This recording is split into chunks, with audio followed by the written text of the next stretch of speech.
What's up, guys? Welcome to the channel. In today's video, we're going to be joining the bandwagon and rebuilding a wrecked, then fixed, then re-wrecked Tesla Model 3. Let's get into it.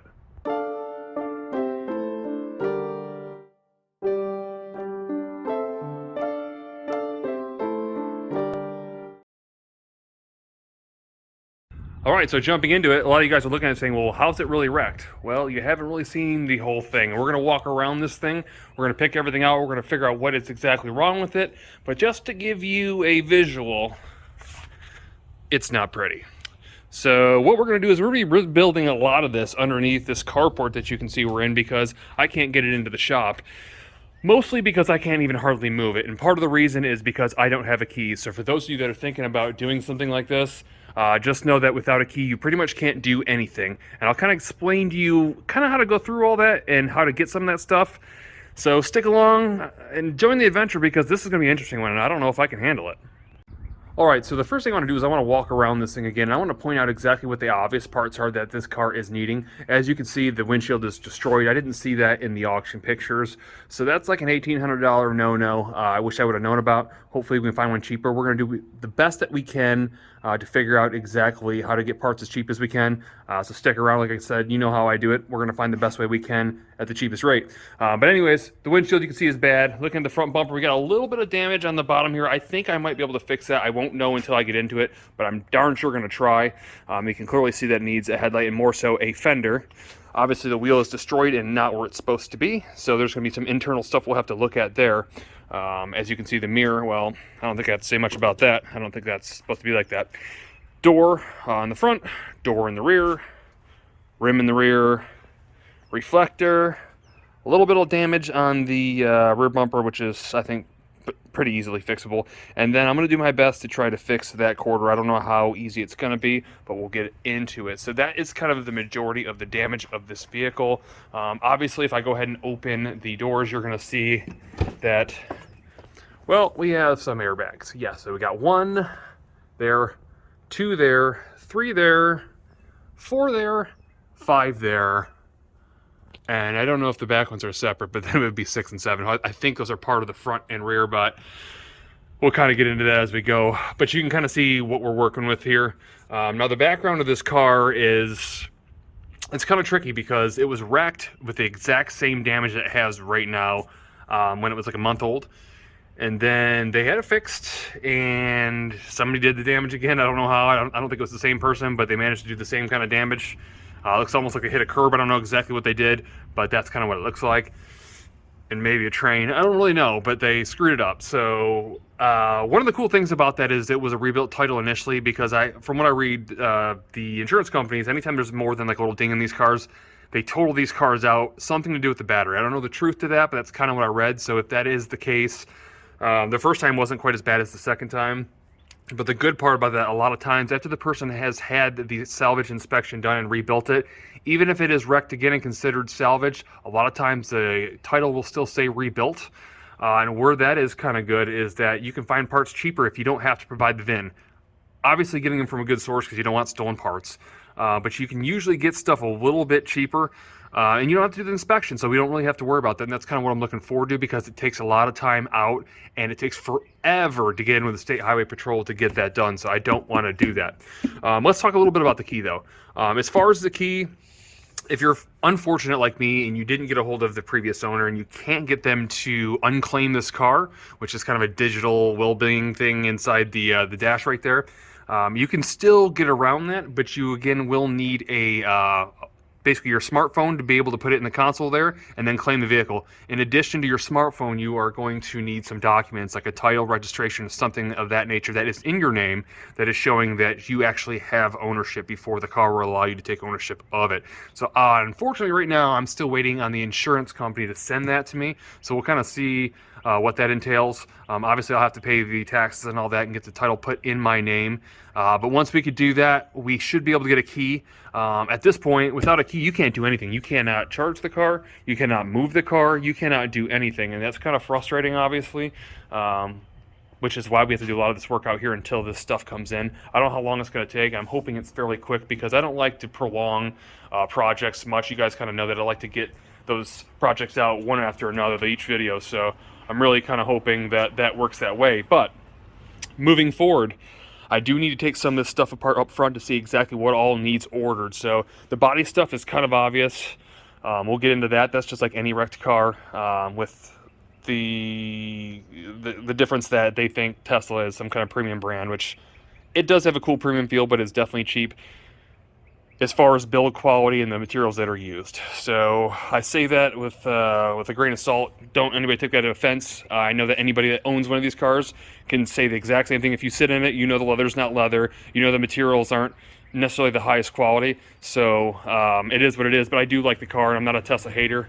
In fact, I did order the Cybertruck when it was first released. Or unveiled, whatever you want to call it. In any case, like I said, I'm all about it. I think it's a cool product. I've always wanted to get into it. I just haven't had a chance to. And now that these things are so readily available, especially wrecked, which is kind of up my alley, I think they're a lot more affordable. There's a lot of cool things that go with these cars. So I wanted you guys to kind of join and see the real truth, what it's like for an average person to build one of these. Now, some might say that I'm not average, and really I am average. I'm really no different from anybody else. I do know how to kind of wrench on things, but nothing crazy. You guys have seen some of my projects. I haven't done nothing too crazy. It's just sometimes you got to try. And for me, I wanted to know about these cars and how they work. I don't know anything about electric cars, and you guys have probably know that if you guys saw my electric jet ski build. So I'm not really a big electric guy. I don't know anything about it. But again, I'm trying to get into that space and understand it for the future. So anyways, let's go ahead, jack this thing up. Let's see what's going on underneath this wheel well right here. And maybe from the back one, because it looks kind of low to me. And let's assess all our damages. I'm going to write everything down. I'm going to start ordering parts. All right, now to look into what's probably the biggest damage on the car, I just pulled the wheel off, and we're going to figure out why that wheel's pushed back. It looks fairly obvious. I kind of cheated looking before I recorded it. But what you can see is clearly that arm there needs to be way out here. So we need the lower control arms, probably both of them. And that one looks like a U. I don't know if it's supposed to look like that or not. So I'll probably replace both of them anyways. You can see I definitely need an inner tie rod end because that's pushed way back. Again, that should be up here. And you can see our sway bar link is probably supposed to be up there as well. So all that needs to replace it. That's not really a big deal.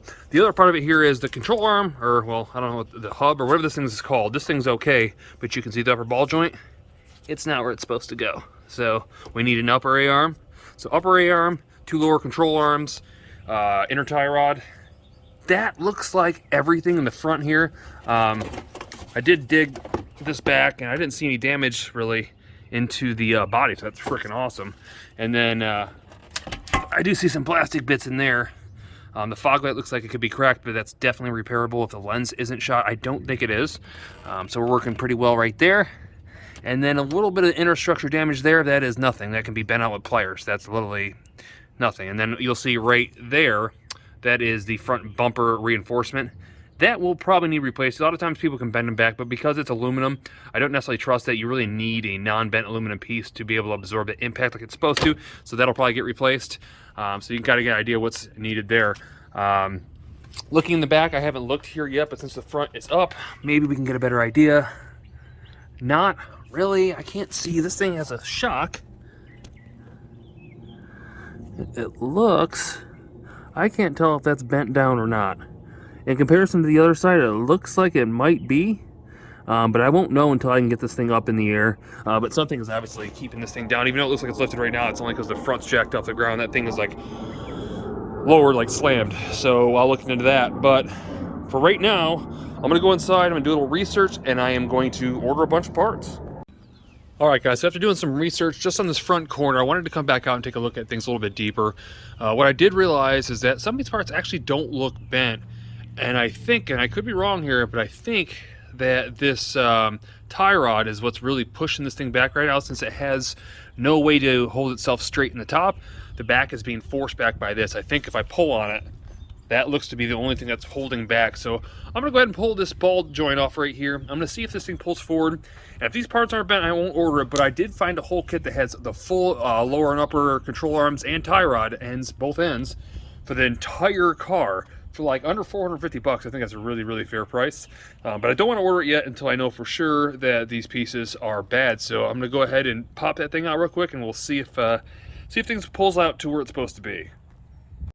Alright, so if any of you guys are dealing with the same situation where your wheel is pushed back, I want you to be careful because there's a lot of tension holding this thing back. And again, I think it's mostly this, but if you look at the ball joint right there, if you can see that, that bolt's really pushed hard back that way.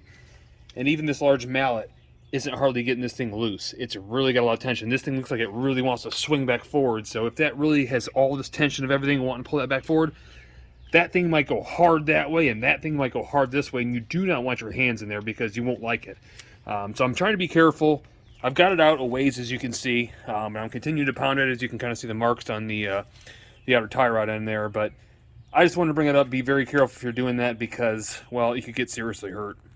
All right, so I got it loose. The first thing I did is I went ahead and disconnected the ABS sensor because that's one less thing I didn't want to have to repair or replace. And it seems to be fine, but the only way I was actually able to get this thing off was cut it. So I went ahead and used a basically 4.5-inch angle grinder. If you guys didn't see in the link that I posted, I put a post for an 8-piece toolkit for this porter cable for half off, $250. If they're still available, you should check that link out. It's at specific Tractor Supply Centers. So anyways, check that out if you guys are interested. Nonetheless, our stuff is still pulled back. You can still see I'm on an angle here. It should be way up here. And I assume that the sway bar link should be like that. So something is still holding it back. It did spring loose. It does move a little bit, as you can see. But what I have to do right now, I think, because I can see the sway bar link is bent right here. It's kind of hard to tell, but it's got kind of a bit of a pretzel in it. I'm going to bust loose right here and knock this thing out and see if it then continues forward. If it still doesn't, it might be a scenario where this rear lower right here is just too far bent and that's what's holding it back. I won't know, though, until I get that out. So let's go ahead and get that thing out and see what happens. All right, I got the nut off. I'm not going to lie, this is kind of suspect. So don't do what I'm doing. Let me get back there so you can see a little better. It wasn't that bad. I thought it was going to jump out at me like the boogeyman, but it didn't. And it also didn't fix our issue. So as you can see, we still aren't going anywhere. So I think the next step is going to be unbolting that rear lower right there, the ball joint. We'll pull it out and then we'll see if we make any more progress. All right, I was thinking about it. Before I pull that out, this is kind of getting annoying to me, this whole inner wheel well here. I'm going to go ahead and pull this thing out.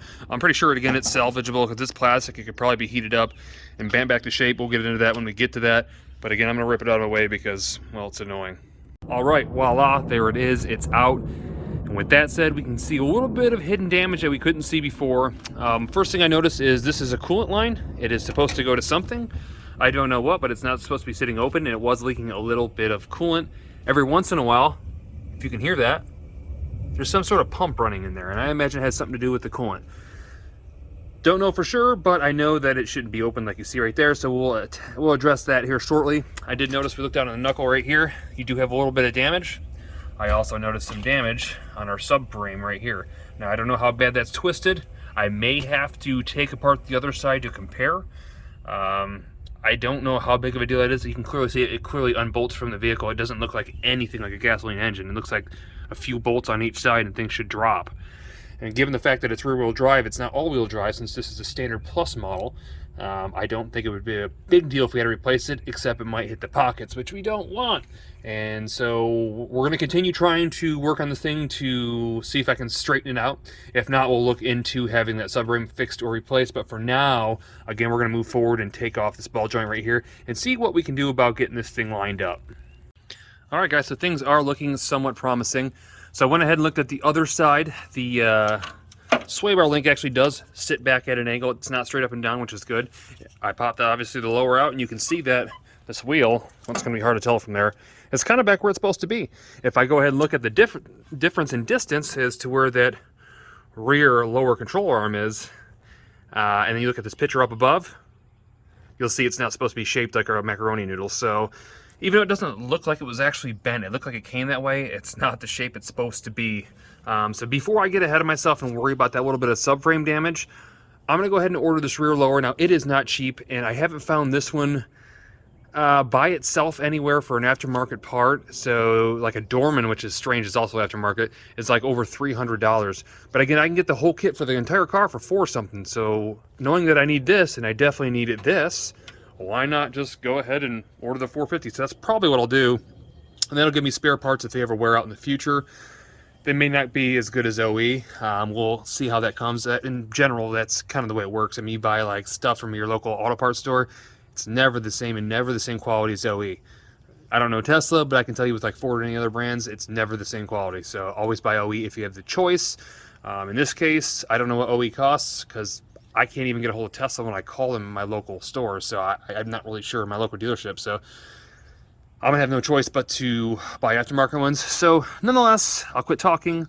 All I want to let you know is that this thing is lining up a lot better than it was, and I don't even think that this front one is really even bent. That said, it's time to order some parts. All right, parts are added to the cart. That concludes the front. Let's move to the back.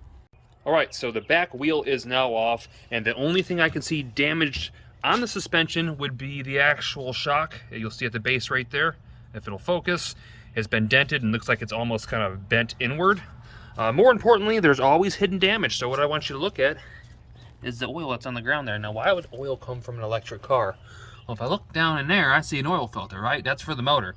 It's got to have some kind of lubricant of some sort, I guess. And I see, when I look back there, if it'll focus, back in there, there's some that is not attached. I don't know what that is.